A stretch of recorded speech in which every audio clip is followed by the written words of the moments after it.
নমস্কার বন্ধুরা, আজকে আমি আপনাদের মিতা দেবস ডেইলি কিচেন অ্যান্ড ব্লগে আপনাদের স্বাগত জানাই। আমি আজকে আপনাদের একটি বাঙালিদের খুব জনপ্রিয় একটি খাবার এঁচোড়ের ডালনা করে দেখাবো। শীতের সময়, শীতের ঠিক শেষ হচ্ছে, এই সময় এঁচোড় পাওয়া মানে একটা বিশাল ব্যাপার। এখন এঁচোড়কে আপনারা জেনে থাকবেন, অনেকে কেউ গাছ পাঠাও বলে পরিচিত এঁচোড় আমাদের কাছে। চলুন দেখি আজকে আমরা এঁচোড় আপনাদের কি করে আমি বানিয়ে আপনাদের দেখাই। আপনারা সাথে থাকুন, দেখতে থাকুন।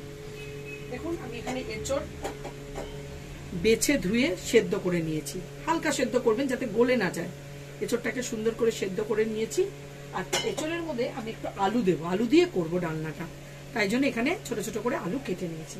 তার জন্য আমি গ্যাসে কড়াইটা বসিয়ে দিয়েছি। এবার আমি সর্ষের তেল দিয়ে দেবো। একটু কষা কষা করলে আরো বেশি ভালো লাগে এঁচোড় খেতে। সর্ষের তেলটা দিয়ে দিলাম। এবার আমি তেলটাকে গরম করে নেব। ঠিক আছে, এবার আমি এর মধ্যে একটু গোটা জিরে সম্বাদ দেব, দিয়ে এখানে কেটে রাখা আলুগুলো এর মধ্যে দিয়ে দেব। খুব সহজভাবে রান্না করে দেখাবো।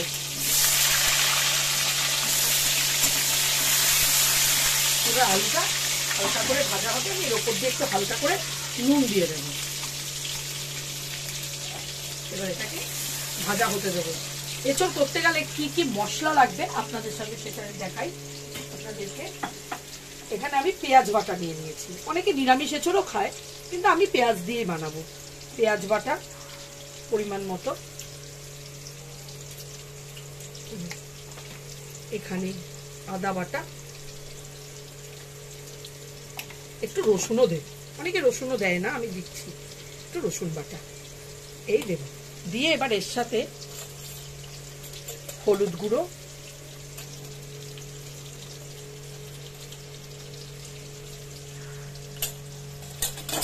লঙ্কা গুঁড়ো, যে যেরকম ঝাল খায় সে সেরকম লঙ্কা দেবে, আর জিরে গুঁড়ো দিয়ে দিলাম। এবার এর মধ্যে নুন আর চিনি মেশাবো। পরিমাণ মতো নুন আর চিনি কেউ কেউ কম খায় রান্নায়, আমরা একটু চিনি খাই, তাই জন্য একটু চিনি দেব। এই মশলাটাকে মিশিয়ে নিলাম। এবার এখানে আলুটা ভাজা হতে থাকছে।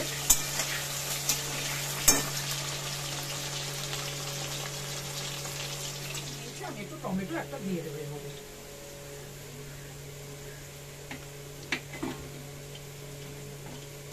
টমেটোটাকে একটু পাতলা পাতলা করে কেটে নেব।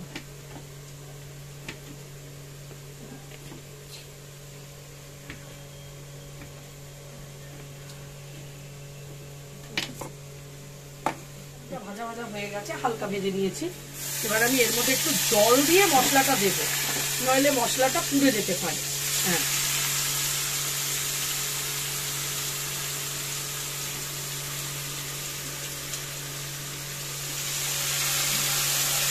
দিয়ে এবার মশলাটা দিয়ে এর মধ্যে আমি কেটে রাখা টমেটোটাও দিয়ে দিচ্ছি। তো ভালো করে মশলা দিয়ে টমেটোটাকে ভালো করে কষিয়ে নিতে হবে। মশলাটা যত কষাবেন রান্নাটা তত বেশি টেস্ট হবে।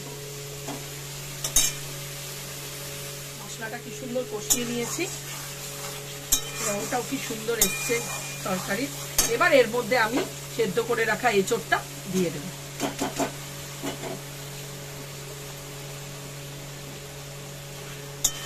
যারা যারা এঁচোড় পছন্দ করেন তারা নিশ্চয়ই জানবেন যে এঁচোড় সুন্দর করে রান্না করলে কষিয়ে পুরো পুরো মাংসের মতো খেতে লাগে। এঁচোড় মানে কাটতে একটু কষ্ট, অনেকের একটু এঁচোড় কাটতে অনেকেরই একটু অসুবিধা হয়, কিন্তু এই সুস্বাদু খাবারটা রান্না করলে দারুণ,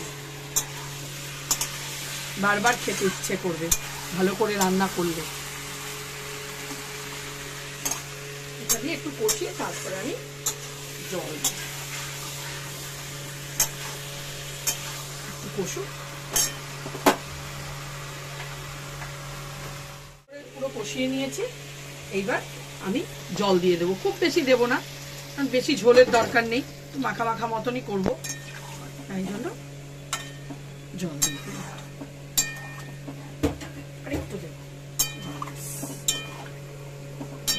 ফুটে গেলে একদম রেডি। আমি বেশি ঝোলও রাখিনি, একদম মাখা মাখা। এবার একটু এই সানরাইজ শাহি গরম মশলা এর উপর দিয়ে একটু দিয়ে দেবো, সামান্য অল্প, তাহলে একটু স্মেলটা ভালো হবে, খেতেও ভালো লাগবে। দিয়ে ভালো করে এটার সঙ্গে নেড়ে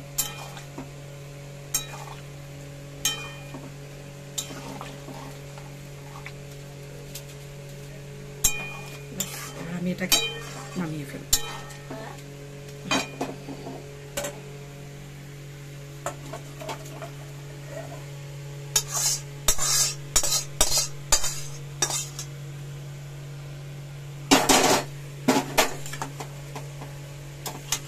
তরকারি গাছপাঠা ওরফে গাছপাঠা একদম রেডি। গরম ভাতের সাথে, রুটি, পরোটা সবকিছুর সাথে খুব ভালো লাগবে এটি খেতে। আশা করছি আপনাদের এই রেসিপিটি পছন্দ হবে, কারণ এটা সকলেরই খুব প্রিয় রেসিপি। তারাও বাড়িতে এটা বানিয়ে খাবেন এবং আমার রেসিপিগুলো আপনাদের কেমন লাগছে সেটা আমার সঙ্গে অবশ্যই কমেন্ট করে জানাবেন। আমার চ্যানেলটিকে লাইক, কমেন্ট, সাবস্ক্রাইব করে দেবেন, আমার সাথে আমাকে সহযোগিতা করবেন এগিয়ে নিয়ে যেতে। আজকের মতো আসি, আপনারা সুস্থ থাকবেন, ভালো থাকবেন, নমস্কার।